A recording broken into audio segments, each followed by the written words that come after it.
Hello and welcome to World History 2. We are studying world history from 1500 until the present day.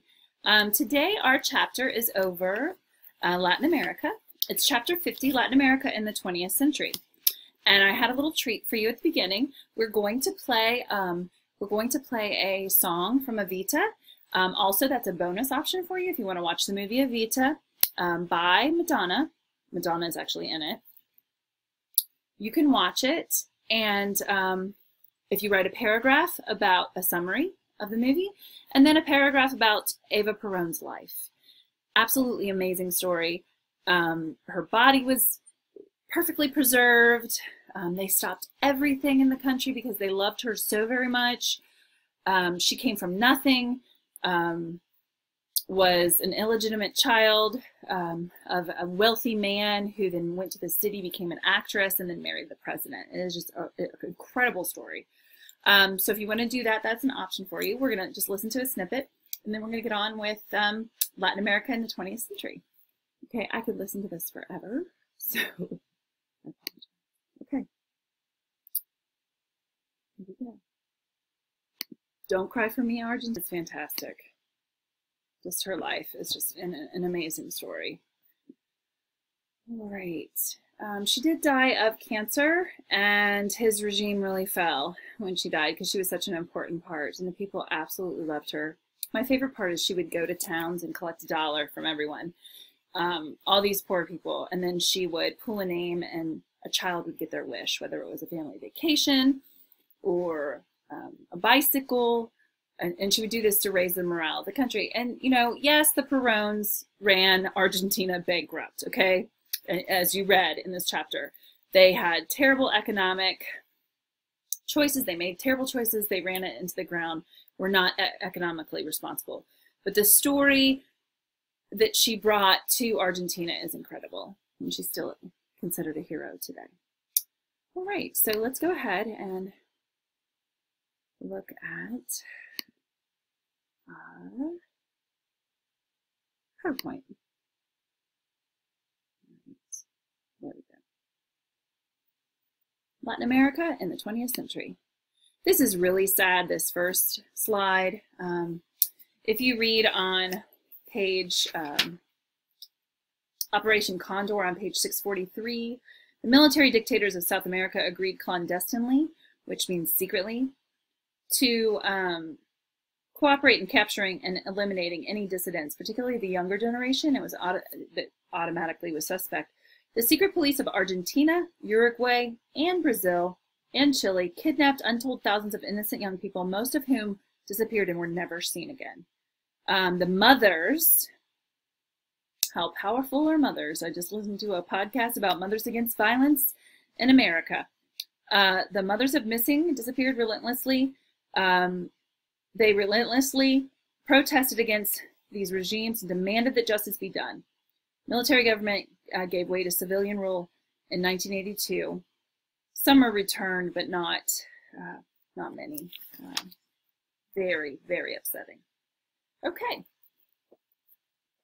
We have the chronology of the chapter. Persistent dependence. This is what we're seeing from colonialism. Colonialism, I remember as a kid, I would be in history class and it's like, oh, colonialism, they're trying to civilize them, they're trying to teach them to read. Oh, it's a disaster. It's persistent dependence. It's really saying, oh, as a country, you're too stupid to rule yourself. So this persistent dependence was a nightmare, both for South America and for Africa. Because what was happening was this economies where it looked like the mother country was being so kind and coming in and helping them. Although you saw in Africa, before last week, that less than 50% were taught to read. So they didn't come in and civilize anybody because they didn't teach people to read. You know, if that really was your goal, they would be learning to read. But what was happening was these mono-economies, they were taking their natural resources from them. And when you only have one thing that you sell, it weakens you. So that when you are independent, you're going to still need the US and Europe, and it really is kind of a dirty trick. It is a dirty trick. So Bolivia, tin, Brazil, coffee, rubber, Chile, copper, fertilizer, Mexico, silver, oil, Argentina, meat and grain. talk more about Mexico, but that is a disaster. We read something in grad school that was heartbreaking. So all these companies, a lot of US companies, a lot of European companies descended upon Mexico, found oil, would go to these poor peasants and say, we'll give you $1,000, which was like an enormous amount to them, if you sell us your land for oil. And they lied to them. They didn't tell them how much it was worth, because they would ask how much it was worth, and that's what many of them would. And they would lie, and this greedy form of capitalism was just milking the oil from Mexico and not paying people for it. So greedy capitalism isn't looked good upon in the U.S. when it's caught. Then there are rules put in place, and then it relaxes, and then there's more that usually happens, or they find loopholes. But the president that took care of this is kind of a hero of Mexico for obvious reasons. President Cardenas, he said Mexico is for Mexicans, and he kicked them all out because they were just absolutely stealing his citizens blind, and they were ordered out. Okay. Persistent dependence, a gap between the rich and the poor, created social unrest. It was really just awful because like the smaller group of elitists kept out the indigenous people and the rural people out of politics altogether. It was like they were invisible, right? And we do that in America. We have to be careful. We're like, oh, you know, South America is so bad. But you know what? There are a lot of, people in America that are marginalized, and they are invisible because they are not seen. And that's not what, democracy is. That's not what a democratization is, which was one of your history analysis words. That's democratization is everyone is equal. Okay. So we have politicians that tried to deal with these disparities. Juan Perón in Argentina, Lázaro Cárdenas in Mexico tried to do a pretty good job, but Juan Perón stole the country blind. Economic, they were bankrupt. And Hugo Chavez, wow. I have friends from Venezuela. Not a good guy at all. New and old social problems. 1950s, two groups in the country. You have the industrialized urban societies. You have the ABC countries. And then you have the agrarian rural societies. And they're the majority, but they have no say in the government. That's just not really fair. Immigration, 1890 to 1930, highest in the ABC states. Barriers to development, Creole landowners and caudillos prevented land from being subdivided. Mineral wealth in foreign hands. So the foreigners were making tons of money, and the country was being robbed of it. Industry, commerce restrained by lack of credit. New social problems in Colombia, Peru, Bolivia, large Amerindian, that's what we call American Indians, and the Mestizo populations excluding from political participation at all. Widening gap between the rural and urban sectors, the rich and the poor, is widening. And when that happens, there's trouble. If you read about the Great Depression, one of the big problems was the wealth was not, from poor to the wealthy. It was not distributed, at all, a little bit. It was all kind of in the hands of the wealthy, and then that's why the market flipped. Absolutely crazy. All right, from Cardenas to the present, Mexican Revolution. President Cardenas tried to implement a single-party government. He confiscated and redistributed land for Amerindians and peasants. He destroyed the hacienda system, which was the wealthy holding all the land. He was the first president ever to visit poverty-stricken places, which is amazing. And he got rid of the foreign oil companies that were just stealing his country blind. All right.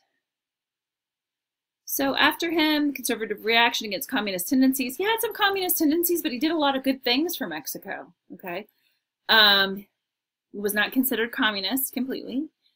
There was persistent corruption, monopoly of power, violence, drug cartels, low productivity threatened their stability.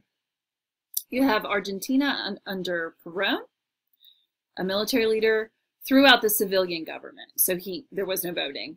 He was pro-German, Evita's charisma and concern for the masses made her extremely popular. Okay. Appeal based on dealing with economic social discontent. Peronismo, it's a new word. Okay. All right, there is Eva and Juan Perón. Fall of Perón, World War II, lessened demand for grain and meat, bankrupting the country. Evita, ultimately, her death weakened the regime. She was such an integral part of the public political life. She was his vice president. I'm not sure there were real elections. He was exiled. He did come back later and become a president again. Argentina, after Perón, military dictators continued to rule. The Operation Condor we talked about in the beginning, which was just horrific. Civilian rule not restored until 1982 after disastrous Falkland Island War.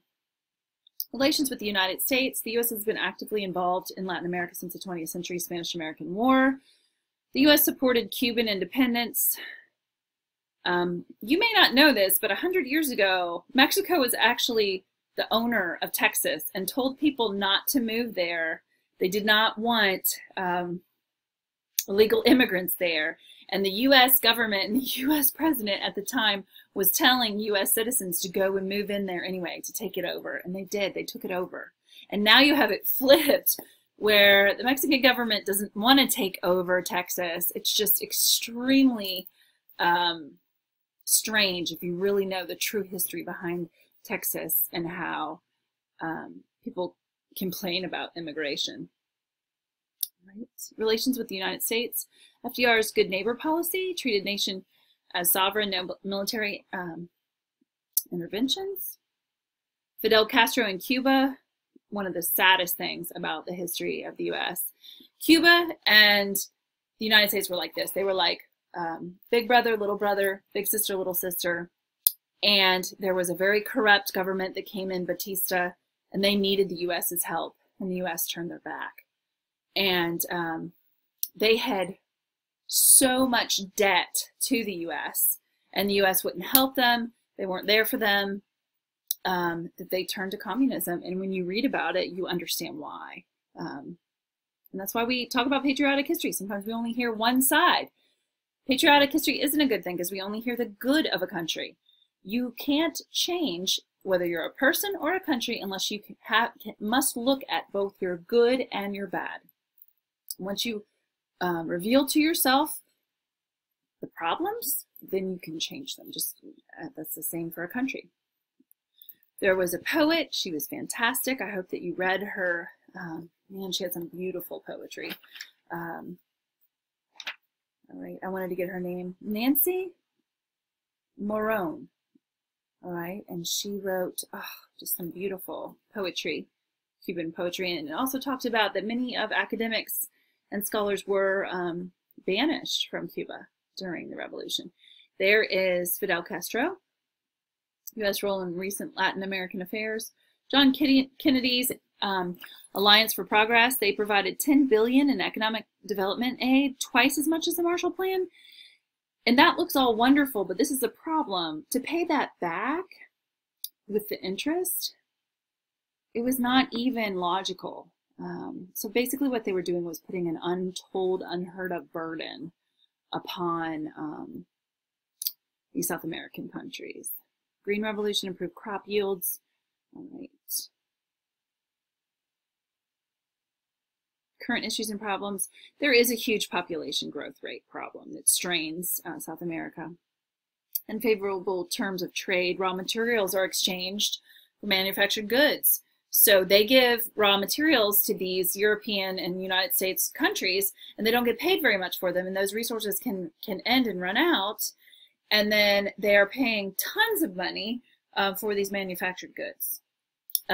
So again, we have this cycle of kind of unfair treatment with extreme interest rates and not kind of an even trading system. You know, really a problem.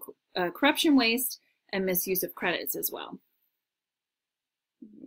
Urbanization, the rich and the poor, the gap. Liberation theology is amazing. Priests and nuns imprisoned and murder, because they are trying to have a movement of social justice.